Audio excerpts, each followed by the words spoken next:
300 years ago, a cataclysmic event known as the Great Flood covers most of Earth's land mass with water, only leaving a few islands behind. Since then, an electrical storm is constantly blocking the horizon, with the old world buried underwater. Survivors build a fortified city called Argus on the ruins. This city is controlled by the immortal founders. Unfortunately, not everyone can move to Argus.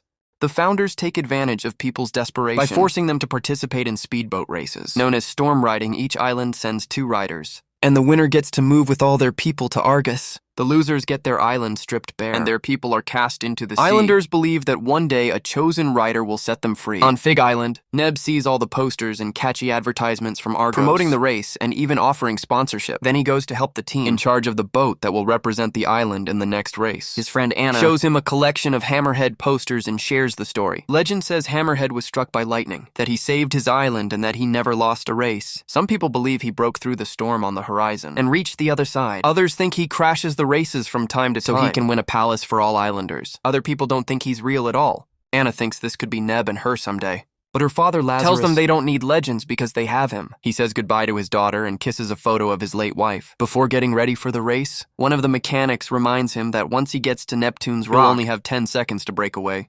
It turns out Lazar isn't participating to win. He wants to breach the storm to uncover the truth. A commentator on Argos introduces the riders, calling Fig Island the underdog. Before the race finally begins, all the riders handle their boats with impressive skill, and one of them even manages to catch some lightning, which provides quite a boost and pushes that boat into first place. Another rider's cape accidentally covers his vision and causes him to crash into a rock. When a rider tries to move past the boat in first place, the maneuver fails and it ends up crashing too. As soon as there's an opening, Lazar abandons the race and takes the boat toward the storm on the horizon. The commentator says this is the 5th incident this season. Lazar speeds up and tries his best to avoid the lightning, but unfortunately the boat is hit anyway and it explodes. Anna cries and swears to avenge her father. As she listens to the news on the radio, the commentator announces that Fig Island is now banned from racing. For the next 10 years, a few days later, Neb does a presentation in class about the islands beyond the horizon, saying that Titans live there. His teacher scolds him and reminds him that there's nothing on the other side of the storm. Then a kid mocks him when Anna comes to his defense. She gets scolded too. Neb insists that the storm is a lie created by the founders, and his classmates start throwing objects at him. After class, a teacher talks to Neb's father Nicola, asking him to do something about his son's behavior. That night, Neb stands on top of a tree while a furious storm takes over the sky. Anna begs him to come down, but he refuses suddenly. A lightning bolt strikes the tree and Neb, who falls to the ground with smoke emanating from him, as he thinks he can finally be like Hammerhead. On the island of Chios, guards take over the streets to start the eviction, since both Chios riders died in the race. A high-ranking Argus official known as the Baroness keeps an eye on everyone as the guards violently push the locals to the boats. After everyone is kicked out, the founders send machines to start digging. They're looking for a substance they call the element, which is said to defy death itself. On Fig, Neb is still in bed suffering from his injuries.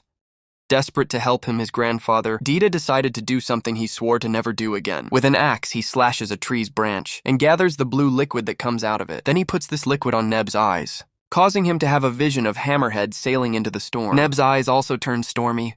When the excavation is done, the Baroness informs the founders that they didn't find anything. It turns out the element is the blue liquid Dita used, and they only have a decade left in reserve. The founders consider taking all the remaining islands by force, but the Baroness points out that if all the islanders together outnumber the Argus army, she thinks it's time to accept their fate and uses the expression amor fati, which means that both good and bad things are necessary in life. Leader Taurus disagrees and says he makes his own fate. He also scolds her for using that expression because it was used by the infamous thief Psychus. Karis decides they must increase the races to empty the islands more quickly and avoid any more incidents. Sometime later, Neb finally leaves the bed and points at the window as he has a vision of Hammerhead in a mysterious tunnel. Neb can't understand his visions, which often come without warning. Dita hugs him to comfort him. Meanwhile, a group of guards is diving and finds a sunken vessel. They inform Taris that they found Psychus' wreckage in the Bay of Gaia, so Taris sends soldiers to the islands in the area, hoping that he's still around at the same time. Dita warns Nicola that he's seen the Baroness flag on the coast, which means she's coming for Neb. Rumors of the wreckage spread fast, so Anna and Neb take a boat to the Bay of Gaia, even though Dita always forbade his grandson from going there. After admiring an amazing statue, they look underwater and see the guards inspecting the wreckage. When the kids try to leave, a guard captures them and takes them to the Baroness. While the duo pretends their boat ran dry and got lost, a soldier smells Anna's hair and concludes. There from Fig, the Baroness explains she's looking for a boy who was touched by the storm, as she looks at Neb's eyes. Then she agrees to take the kids home and tells them how good life in Argos is.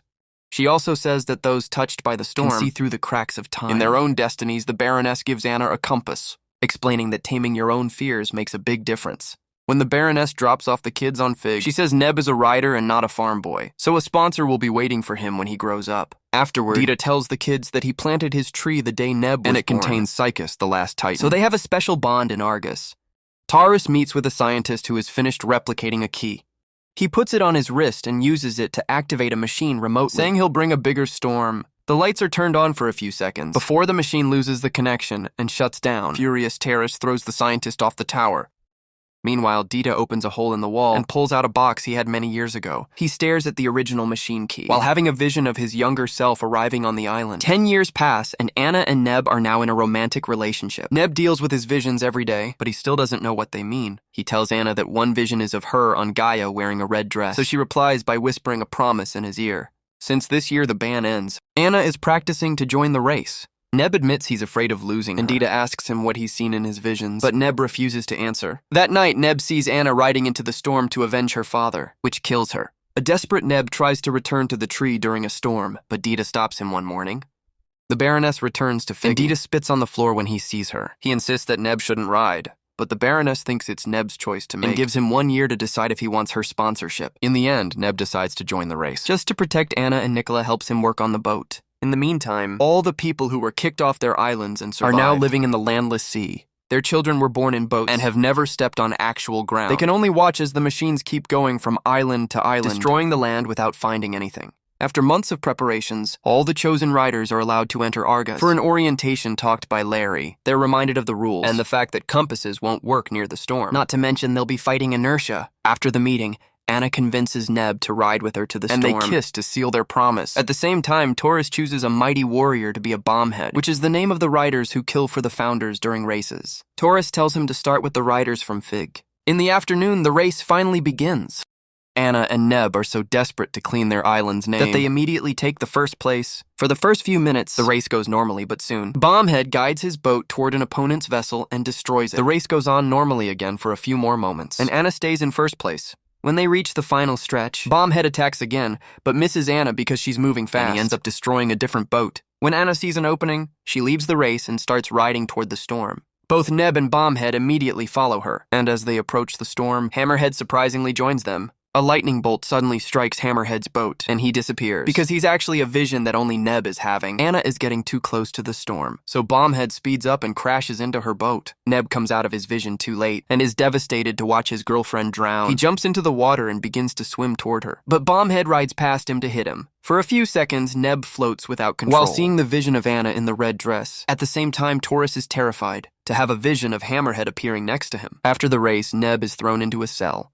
Overwhelmed with grief and guilt, he has a breakdown on the floor and can't differentiate his visions from his memories. Larry visits Neb and shares that when he was younger, he agreed to be a bombhead, but he also mysteriously says that his people never needed saving. Then Neb meets with the Baroness, who tells him a story many years ago.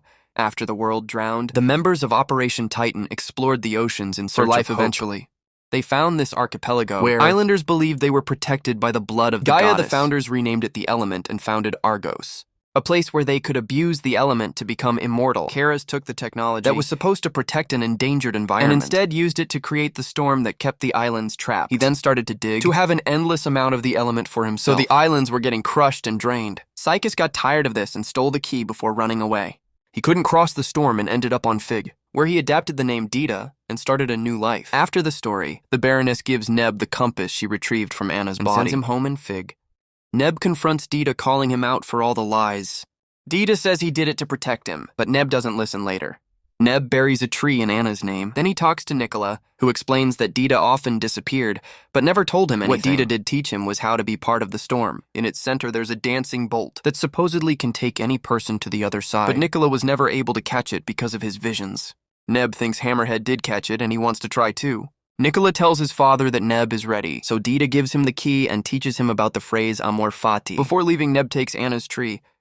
Meanwhile, the Baroness warns Taurus the crop production has been declining in Hunger Insight's revolution. She's already taken care of it. But Taurus isn't happy about her undermining his authority in Argus. Neb is waiting for the next race while playing with the key, only to realize that it's also a compass that points at the Temple of the Founders. While thinking about possible plans, Neb notices Taurus staring at him. Later, Nurse Maya helps Taurus take a new dose of the element.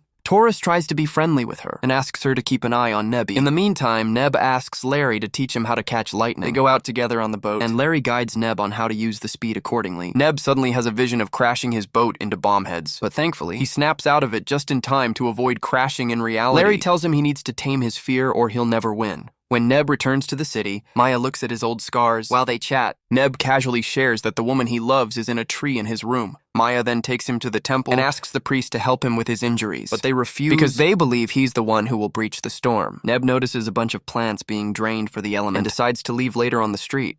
Neb sees the red dress from his visions at a store. At that moment, he bumps into Bombhead and furiously grabs him by a shirt, eager for revenge, however. Bombhead says they can only fight in the race and runs away. Neb immediately follows him in. The chase has them running all over the city, until they end up jumping into the water. The men swim to the closest shore and Neb jumps on Bombhead. Demanding an explanation, he holds him underwater several times, until Bombhead tells him that he promised Taurus to protect the storm. Neb lets him live and swears to defeat him in the race. Meanwhile, Maya tells Taurus about Neb's tree, and that Psychus is hiding on Fig in his room. Neb is getting desperate to achieve his victory. After having another vision of Anna, he cuts her tree to access the element. Then he visits Larry to ask for his help with a plan. The following day, the next race finally begins. Bombhead doesn't waste time and bumps into Neb's boat just to taunt it, but everyone stays calm for the first stretch of the race. Neb is in second place by the time they reach the second stretch, and Taurus thinks he'll try to go to the storm, but nothing happens. Bombhead speeds up and takes a shortcut to catch up to Nebraska. When the lightning bolts are close enough at last, Neb guides his boat to catch them just in time. The boost moves him ahead and he takes over first place. In just a few minutes, he wins the race. To everyone's shock, Neb suddenly turns the boat around and sails toward Bombhead, who refuses to move at the last second. Neb jumps off his boat, so only Bombhead dies in the resulting explosive crash. Nobody sees Neb jump, so it's assumed he's dead too. The commentator announces that the Islanders won't be allowed to come to Argus's punishment for Neb's actions. Meanwhile, Taurus makes his soldiers surround the Baroness, scolding her for not telling him that Psychus was on Fig. Soon, the radio announces that the army is going to Fig to search for the thief underwater. Neb meets with Larry, who provides him with diving equipment. Following the compass, Neb swims to the temple and uses a hidden underwater tunnel to get inside. To his shock, all the priests had already been knocked out. It turns out the Baroness and her men arrived first and took care of them. When Neb asks who the Hammerhead is, the Baroness removes her contact lenses and reveals she's been having visions too. She guides Neb through his own vision so he can finally see the truth. He is Hammerhead all along.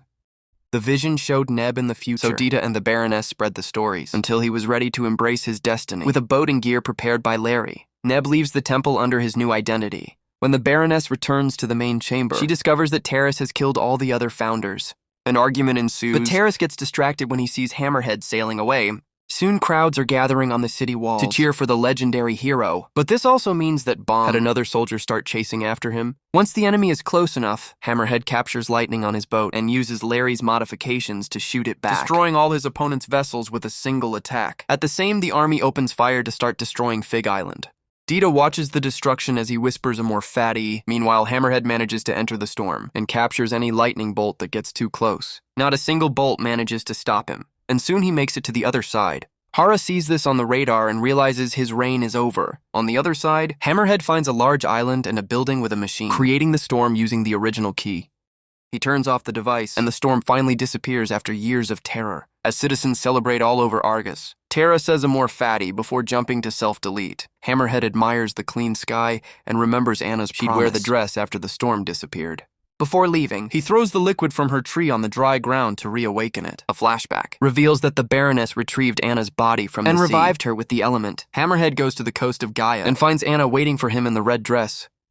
Make sure to subscribe and turn on notifications so you can watch more videos like this. Thanks for watching.